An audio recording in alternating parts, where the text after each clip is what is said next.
Sa bawat pahina ng kasaysayan ng Pilipinas, nakaukit ang pangalan ni Dr. Jose Rizal, ang ating pambansang bayani.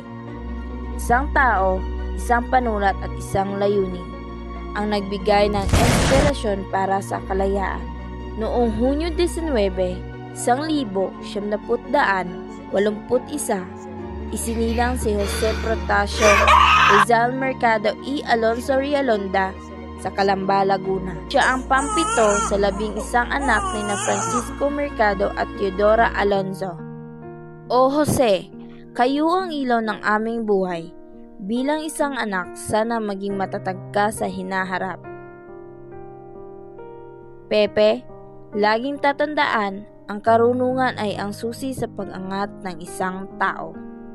Ang pamilyang Rizal ay simple, ngunit puno ng pagmamahalan. Sa murang edad ay natutunan ni Pepe ang kahalagahan ng edukasyon at pananampalataya mula sa kanyang ina. Sa Ateneo Municipal, si Dr. Jose Rizal ay nagtapos. Bilang sobresaliente, tinanggap ang mga medalya sa Latin, Spanish at Pilosopiya.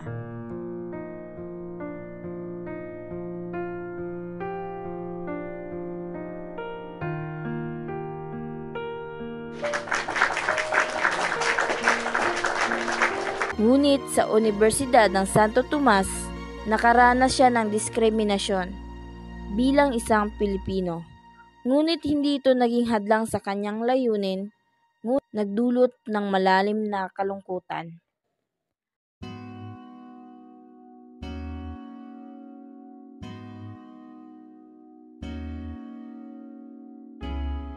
Ang unang pag-ibig ni Rizal ay si Segunda Katigbak.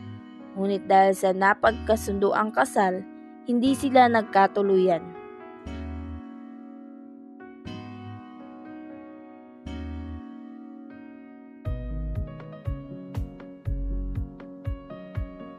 Si Leonor Rivera ang itinuturing niyang tunay na pag-ibig. Ngunit ang kanilang relasyon ay naudlot nang umalis si Rizal papuntang Europa. Pagmasdan ang iyong mga mata, kumikinang-kinang,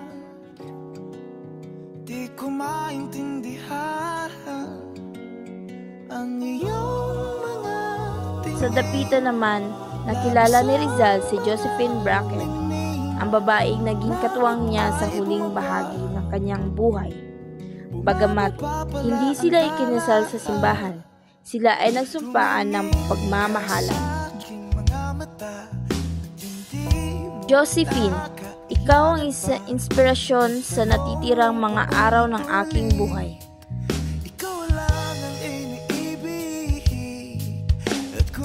Kabila ng mga pag-ibig at masalimot na relasyon ni Rizal sa kanyang puso at isipan, ay nanatiling nakatuon sa isang mataas na layunin, ang kalayaan ng bayan.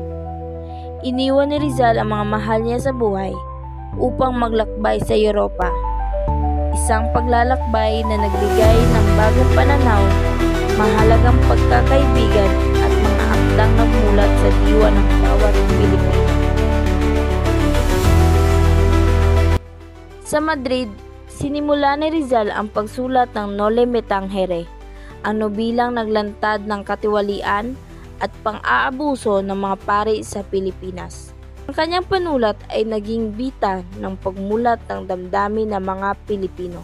Ang Pilipinas ay dapat makalaya sa tanikala na walang katarungan.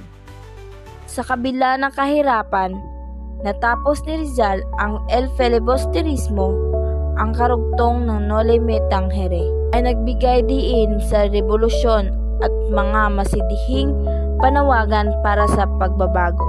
Sa Fort Santiago, isinulat ni Rizal ang kanyang huling paalam, isang tula na nagbigay inspirasyon sa bawat Pilipino.